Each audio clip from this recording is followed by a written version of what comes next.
les réservistes militaires ont vite été rejoints au combat par des conscrits, des étudiants et des hommes sans expérience.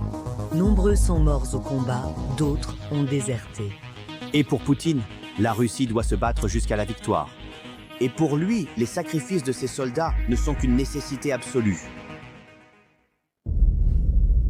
Pendant que les criminels sirotent du champagne et parlent de restaurer l'Empire, des milliers de soldats russes sont piégés dans une guerre à laquelle ils ne croient plus. Transis de froid, affamés et blessés, ils se posent une question. Pourquoi sommes-nous encore ici ? Aujourd'hui, nous dévoilons la frustration grandissante dans l'armée russe, de la conscription forcée au désespoir sur le front. Vous entendrez les voix que la Russie veut faire taire, lorsque les soldats se demandent « Pourquoi continuer à se battre ?» La bataille n'est pas seulement contre l'Ukraine, mais aussi contre la vérité. Revenons au début de 2022, lorsque l'invasion a commencé. À l'époque, on disait aux soldats russes qu'ils participaient à quelque chose d'historique. Vladimir Poutine a décrit la guerre comme une mission noble pour protéger les russophones, stopper l'OTAN et reprendre des terres qu'il jugeait historiquement russes. Il évoquait la défense de la patrie, la restauration de la fierté et la résistance à l'Occident hostile. De nombreux soldats le croyaient. Ils se sont engagés pensant protéger leur pays et défendre une cause importante. Certains y voyaient une occasion honorable de servir, d'autres un moyen de défendre leur famille face à une menace présentée comme existentielle. Mais cette conviction n'a pas duré. Au fil des mois, les promesses ont commencé à s'effondrer.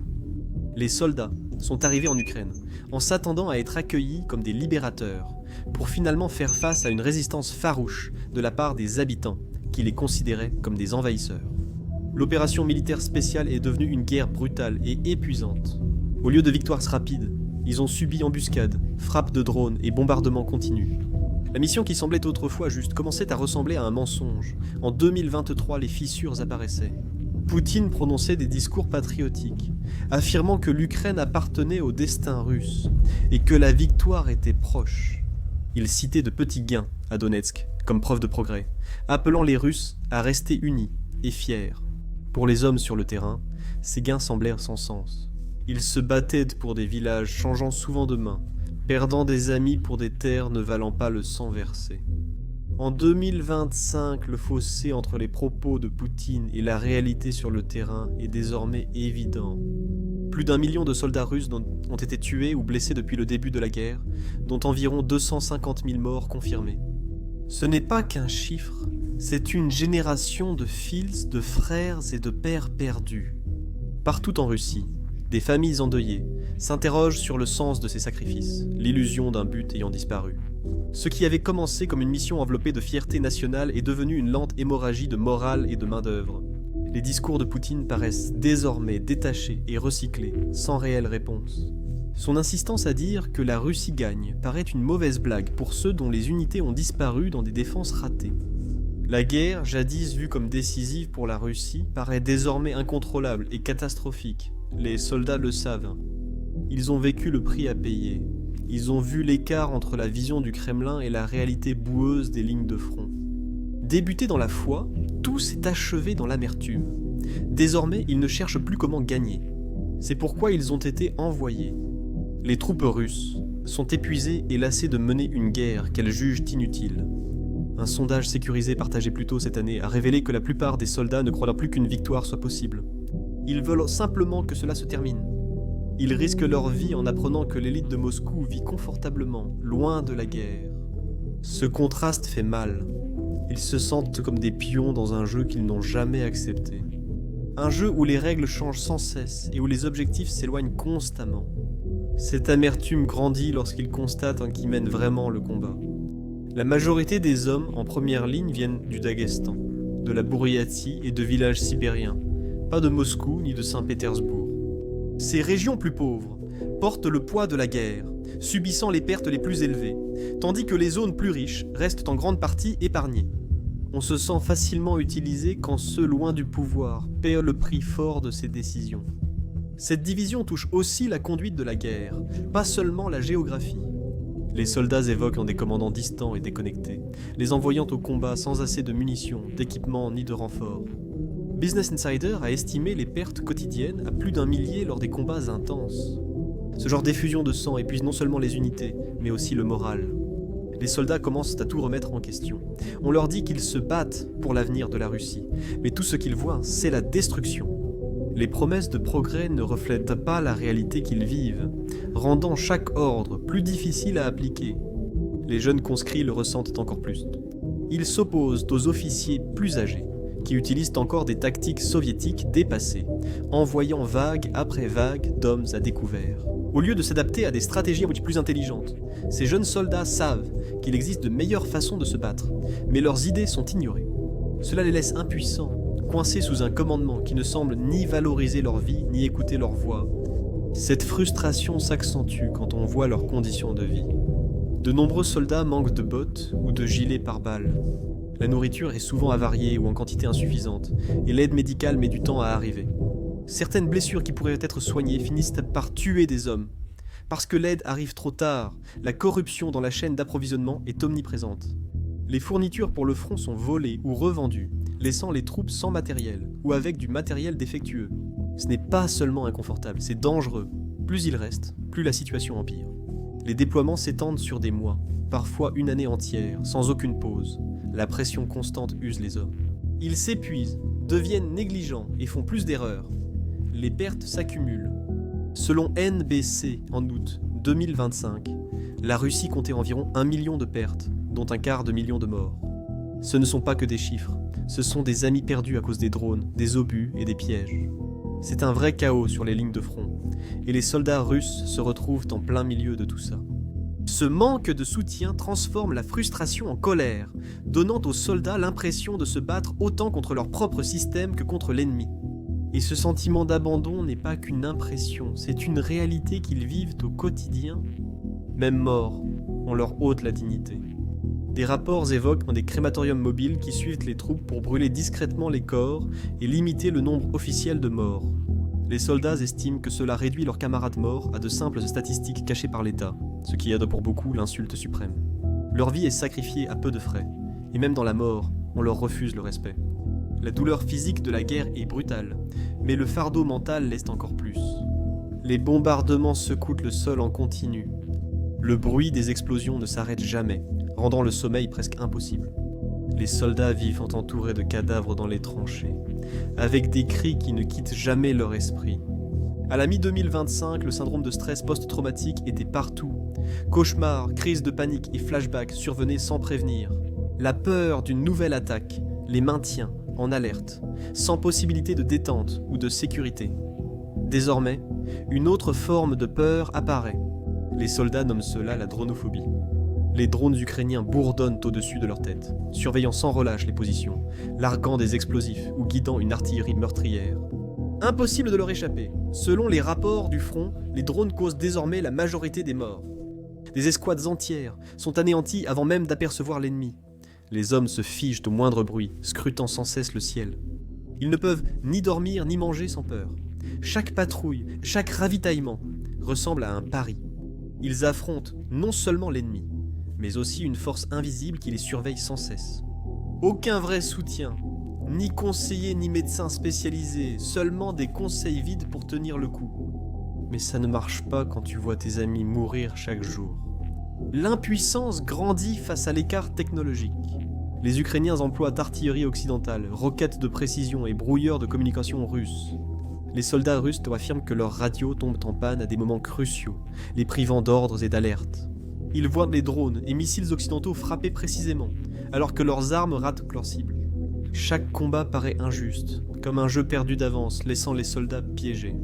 Ils affrontent l'ennemi et leur esprit, d'où le désespoir qui gagne les rangs. La menace de mort maintient leur esprit en survie. Les soldats ne voient aucune fin à la guerre, seulement plus d'ordres dangereux. Beaucoup ont l'impression d'être de la chair à canon envoyée dans des combats sans réelle chance. C'est peut-être en partie la raison pour laquelle, selon les rapports, plus de 50 000 soldats ont déserté jusqu'à présent, préférant la punition à un jour de plus sur la ligne de front. D'autres ont choisi de se rendre aux forces ukrainiennes, jugeant la captivité préférable à mourir dans une guerre dénuée de sens. Si vous vous inquiétez de la façon dont l'intelligence artificielle change tout, les emplois, les industries, l'éducation, même l'économie, eh bien vous n'êtes pas seul. Un rapport de l'université Rutgers révèle que 70% des travailleurs américains s'inquiètent de l'usage de l'intelligence artificielle par les employeurs dans leurs décisions. 3 sur 10 s'inquiètent que leur emploi soit supprimé par l'intelligence artificielle. Même les experts sont d'accord. De nombreuses études affirment que d'ici les années 2030, 30% des emplois seront automatisés par l'intelligence artificielle et 44% des travailleurs remplacés. Cela signifie que vous devez faire attention si vous voulez éviter de devenir une victime. C'est pourquoi nous avons récemment réalisé une vidéo YouTube qui explique ce qui se passe réellement en coulisses. Et comment les gens se préparent, non seulement à survivre, mais aussi à profiter de la révolution de l'intelligence artificielle. Et il ne s'agit pas de devenir programmeur ou de créer le prochain ChatGPT. Comprendre où se situe le véritable levier à mesure que l'intelligence artificielle progresse, et comment des personnes l'utilisent déjà pour bâtir des carrières plus sûres. Si vous vous sentez incertain face à l'avenir, ou si vous êtes simplement curieux de connaître vos options, regardez cette vidéo ici sur YouTube en cliquant sur le lien dans la description ou sur la fiche qui s'affiche à l'écran. Les émotions à vivre sont encore aggravées par la pression financière. Les soldats attendent souvent des mois avant de recevoir leur solde, et lorsque les paiements arrivent enfin, ils sont inférieurs à ce qui était prévu, voire totalement absents. L'inflation dans leur pays réduit ce qu'ils peuvent envoyer. Les familles peinent à se procurer de la nourriture, à payer le loyer ou à subvenir à leurs besoins essentiels, alors que leurs proches se battent dans une guerre qui ne semble rien leur rapporter. Les promesses de primes ou d'indemnisation en cas de blessure sont rarement tenues, laissant les soldats se sentir utilisés et oubliés. La pression venant de la maison ajoute une couche supplémentaire de souffrance à laquelle les soldats ne peuvent échapper. Les lettres des épouses et mères supplient leur retour, racontant des familles en difficulté sans eux. Ces messages ne font pas que les toucher, ils les accablent. Les soldats lisent des récits d'enfants qui grandissent sans père, de foyers qui se désagrègent et de proches qui tiennent à peine le coup. En mai 2025, des familles qui vont discrètement protester au jour de la victoire, réclamant le retour de leurs proches. Cette résistance silencieuse a gagné le front, accentuant la culpabilité et la tristesse des troupes. Tout cela conduit à une perte de foi dans la mission elle-même. Cela sème le doute dans l'esprit des soldats, et ce doute est revenu jusqu'à la maison. Et avec ces doutes, une défiance commence à monter dans les rangs. Nous commençons à avoir une résistance de la part des familles, qui devient une force que le Kremlin ne peut pas ignorer. En juin 2025, des groupes de mères et d'épouses se sont réunis dans plusieurs villes russes, brandissant des pancartes et partageant des récits de proches disparus. Ces manifestations sont vite réprimées, mais le message se propage toujours. Les plateformes en ligne relaient leur voix plus loin, transformant le chagrin en pression. Les soldats en première ligne lisent ces messages et cela les touche profondément. Ils sont déjà épuisés, et maintenant, on leur rappelle les vies qui les attendaient de chez eux. Des vies qui se délitent en leur absence. Ce mécontentement ne reste pas dans les rues.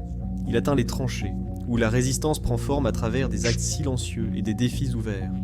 Des soldats sabotent les missions en traînant ou en tirant mal, juste assez pour éviter la punition. D'autres refusent carrément les ordres, prenant le risque d'être traduits en cour martiale.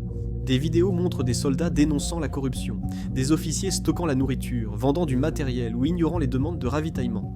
Des lettres à la maison décrivent le chaos et des hommes suppliant de l'aide pour fuir. Actuellement, les chaînes Telegram servent de refuge à ces voix, pleines d'histoires de salaires impayés, d'équipements défectueux et de missions semblant suicidaires. Mais toute résistance n'est pas accueillie dans le silence.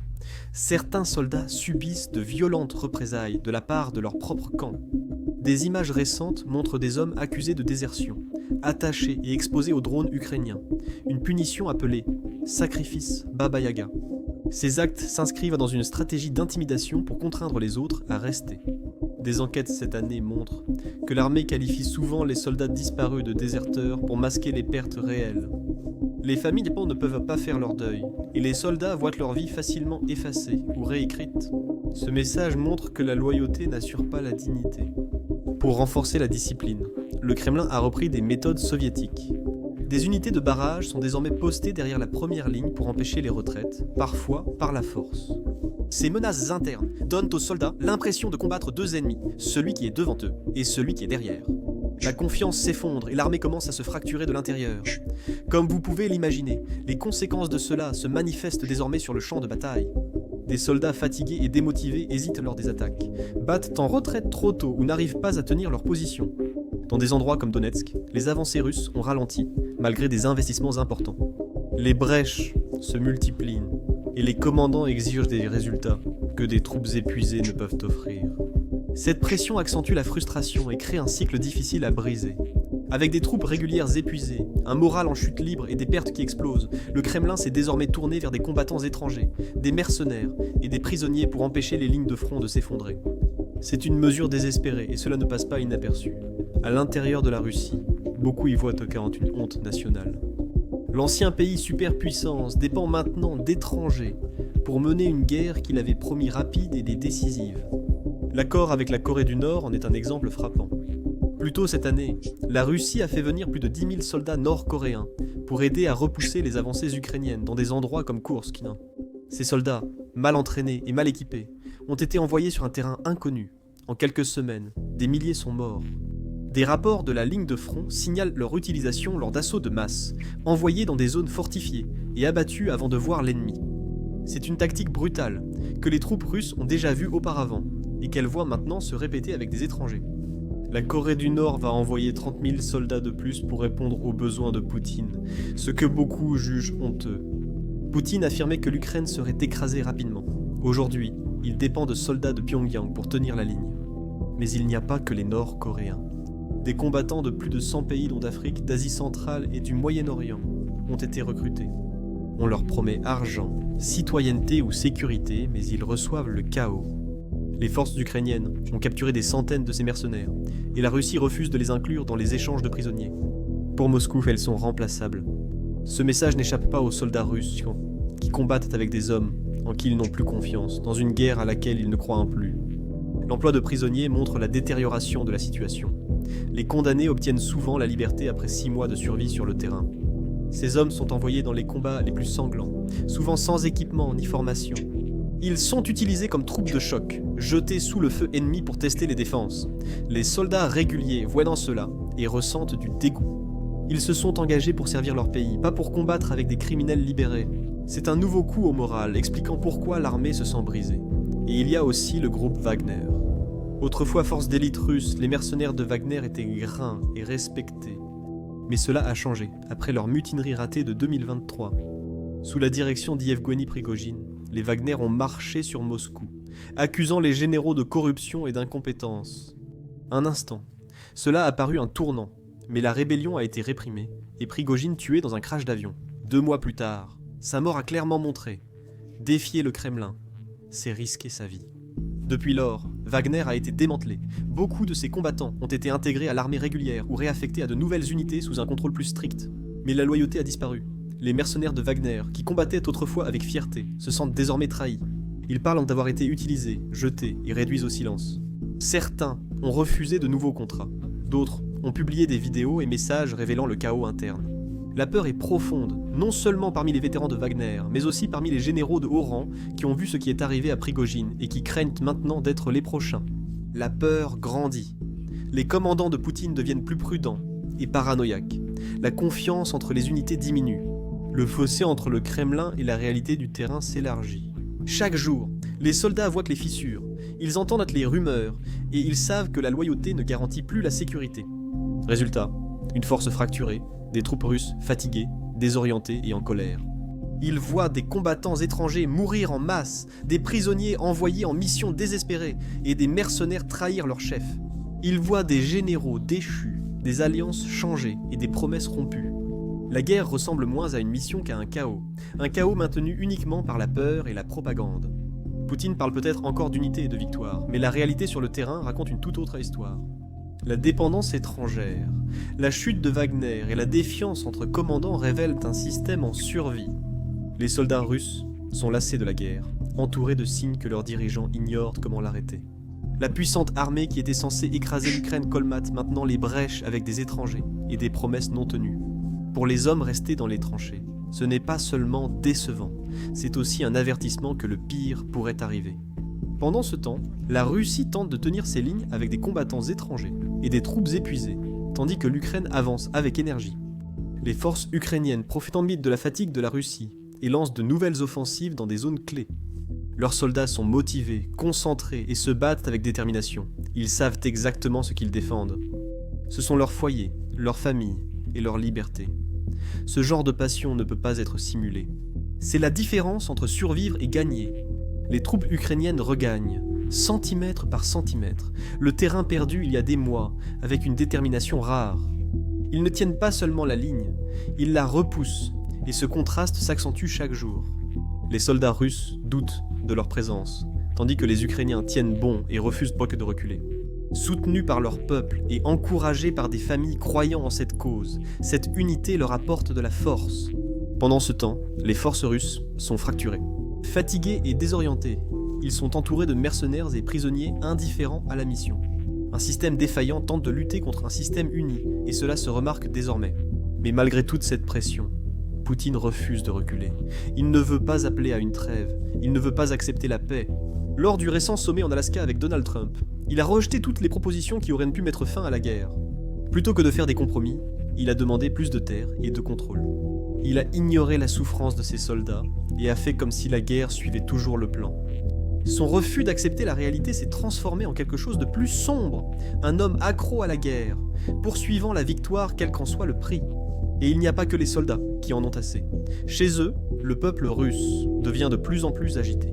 Ce qui ressemblait autrefois à une mission patriotique est devenu un fardeau long et douloureux. L'économie russe n'est plus conçue pour soutenir son peuple, elle est conçue pour alimenter la guerre. Les dépenses militaires absorbent presque la moitié du budget, reléguant les besoins civils. Les anciennes usines de biens de consommation fabriquent désormais des armes. Les ressources, qui pourraient être allouées aux écoles ou aux hôpitaux, sont désormais versées sur les lignes de front. Le pays fonctionne comme une machine de guerre, et cette machine broie ses propres citoyens. Les sanctions limitant le commerce et la chute des prix du pétrole réduisent les revenus et augmentent les dépenses liées donc à la bataille. Sur le terrain, les gens souffrent, l'inflation est élevée, les emplois disparaissent et l'avenir semble sombre. Beaucoup de Russes pensent maintenant que le pays ne peut survivre qu'en restant dans un état de guerre permanent. Ce n'est pas de la force, c'est un effondrement au ralenti, et Poutine ne s'arrêtera pas. Il n'écoutera pas les voix qui appellent à la paix. Il ne fera pas face à la vérité que sa guerre a brisé la nation même qu'il prétend protéger. Ce refus de changer de cap, et c'est dangereux. Ce n'est pas seulement de l'entêtement, c'est de l'inconscience. Ce genre d'obsession est dangereux. L'histoire montre ce qui se passe lorsque les dirigeants perdent le contact avec leurs armées. Pendant la Première Guerre mondiale, le tsar Nicolas II a négligé la souffrance de ses troupes, provoquant une révolution qui a mis fin à son règne. Au Vietnam, les généraux sud-vietnamiens ont renversé leur président en voyant la guerre perdue. Récemment, des coups d'État ont eu lieu au Mali et au Soudan, où les soldats, se sentant trahis, se sont révoltés. Quand le moral et la confiance disparaissent, les soulèvements deviennent possibles. L'Ukraine profite de cette faiblesse et avance. Ses combattants remportent des batailles et conquièrent les cœurs. Ils montrent au monde ce que signifie se battre pour une cause réelle. Et à mesure que la Russie continue de saigner, la question devient de plus en plus pressante. Combien de temps Vladimir Poutine pourra-t-il tenir avant que sa propre armée ne se retourne contre lui ? La guerre n'est plus seulement territoriale, elle concerne la conviction. Actuellement, l'Ukraine l'a, pas la Russie. La question maintenant n'est pas de savoir combien de temps l'Ukraine peut résister, mais combien de temps les propres troupes de la Russie continueront à se battre. Si le moral continue de baisser et que la défiance continue de se répandre, la guerre pourrait s'enliser de l'intérieur. Les soldats épuisés et désabusés dans les tranchées pourraient avoir le levier final. Leur refus silencieux d'avancer pourrait pousser la Russie à affronter les limites de son ambition.